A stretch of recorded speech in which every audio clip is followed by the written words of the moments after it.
gitu. Berarti selain itu bentuk supportnya itu apa aja tuh Bu? Tadi. Ya, supportnya itu yang ketiga adalah mendata kebutuhan tenaga kerja high skill. Oke, high skillnya. Ya, jadi kan IKN ini mau dikonsepsikan 4.0, kemudian smart city, ya. Nah, kalau udah smart city itu berarti digitalisasi, ya, dalam semua aspeknya. Nah, itu bisa jadi belum bisa terpenuhi oleh masyarakat lokal. Lalu kebutuhan untuk industri digitalisasi ini apa saja? Kan kita harus petakan. Nah, kalau nggak bisa disupport masyarakat lokal, ya diboyong dari Jawa atau dari luar IKN lah pokoknya. Nah, itu rumit. Kalau orang bangun gedung itu bisa kapanpun, sepanjang sudah ada rencana desainnya. Betul. Tapi membangun manusia itu jangka panjang. Itu lama, ya, pelatihannya itu bisa 3 bulan, 6 bulan, 9 bulan. Apalagi kalau dia high skill. Misalnya video-videografer di antara ini kan levelnya mungkin sudah tinggi.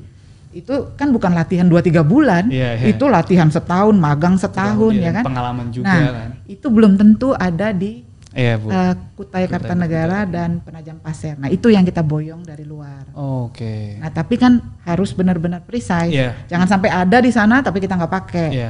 Nah, itu. Bu, terus dari Kemnaker sendiri Bu, seberapa optimis sih Bu IKN ini bakal mendorong pemerataan tenaga kerja di sana gitu Bu?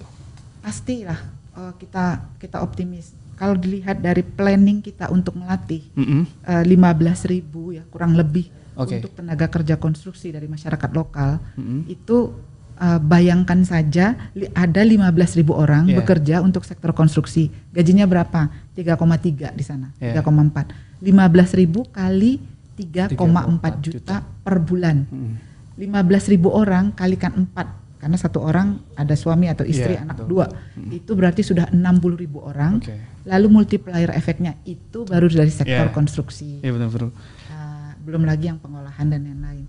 Jadi kita optimis, meskipun juga saya ingin tekankan juga bahwa apa yang kita harapkan kadang-kadang tidak berjalan di lapangan. Pasti ada gap antara policy dengan implementasinya. Tapi nggak apa-apa, yang penting gap itu bisa ditekan. Dan tidak terlalu jauh. Nggak terlalu jauh.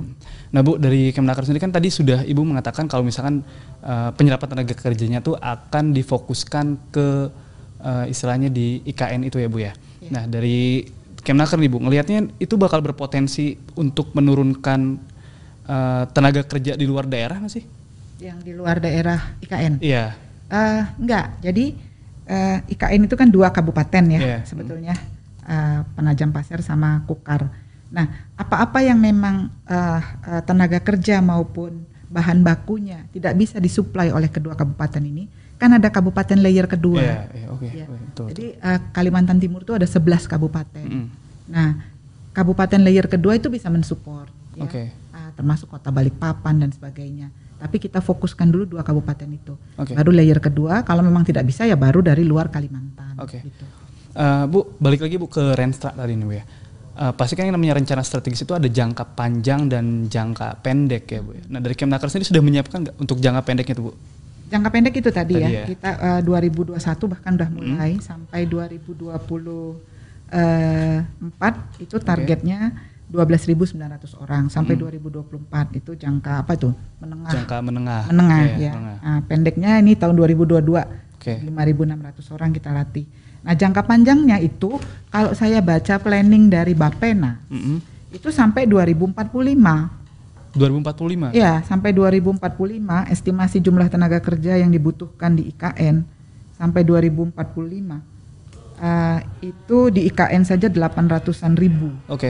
Kalau di seluruh Kalimantan Timur itu 3,4 sampai 5,4 juta. Itu untuk dari Kemnaker sendiri sudah siap Bu tuh? Ya harus disiapin. Ya. Tapi kan kita nggak sendirian kan, dibantu juga, betul. Dibantu swasta.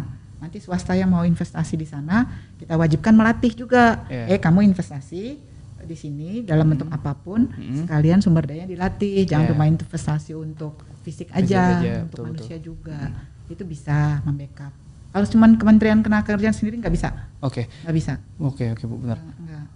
Bu, kan Kementerian Ketenagakerjaan itu istilahnya melindungi tenaga kerja ya Bu ya. Nah itu nanti ada program khusus nggak di IKN misalkan nih Kemnaker bakal mengeluarkan kebijakan yang benar-benar melindungi pekerja di IKN tuh, ada nggak yang khususnya Bu? Pertama itu IKN itu isinya adalah ASN pertama ya. Iya, ASN. Jadi akan terjadi migrasi kurang lebih 1 juta orang ASN. Di tahun berapa tuh?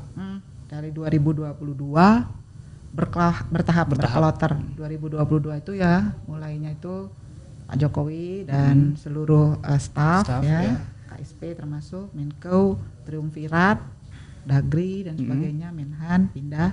Nanti kita ini kloter kedua kayaknya Kemnaker 2023. Dan seluruh badan-badan ya. Masuk BPJS pindah juga mereka. Harus karena di undang-undang BPJS berkedudukan di ibu kota. Termasuk Antara pindah juga kali ya. Iya kayaknya Bu. Pindah juga. Nah kan harus pindah. Nah, mungkin kantor pusat BUMN beberapa pindah juga. Karena Kementerian BUMN pindah kan. Betul. Nah itu totalnya 1 juta. Jadi kalau ASN kan kita nggak usah siapkan. Karena kan ya sudah tahu pekerjaannya. Nah fungsi pendukung itulah setelah gedung berdiri, fisik ada, akomodasi jalan, ada, ASN datang, kemudian gas, saluran air, gas, semua instalasi terbangun, tinggal bagaimana kemudian fungsi pendukung, ASUM, sarana kesehatan, harus ada rumah sakit, sarana ibadah, sarana pendidikan, sekolah, anak-anak ntar sekolah di mana, nah itu jadi semuanya pendukung itu, serta industri kecil yang membackup. Berarti sudah terkoordinasi lah Bu ya? Ya terkoordinasi banget sih belum, karena kan juga undang-undangnya baru keluar ya. Tapi setiap kementerian sudah punya planning masing-masing. Tinggal bagaimana planning ini nggak nabrak, gitu.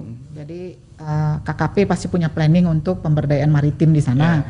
Jangan nabrak juga dengan Kemnaker. Harus oh ya kamu bagian situ, kami bagian yang non maritimnya. Gitu.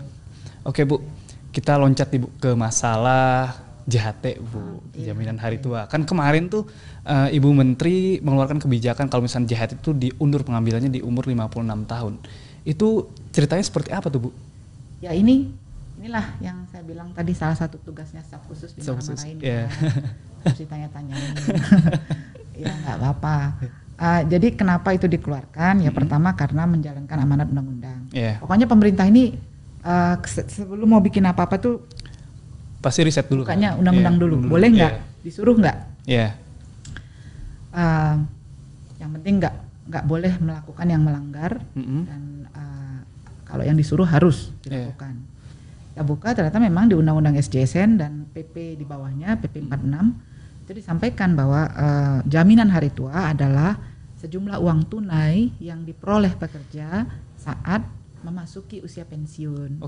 Usia pensiun ya Bu ya. Cacat total dan meninggal tetap. Meninggal dan cacat total tetap. Meninggal tetap.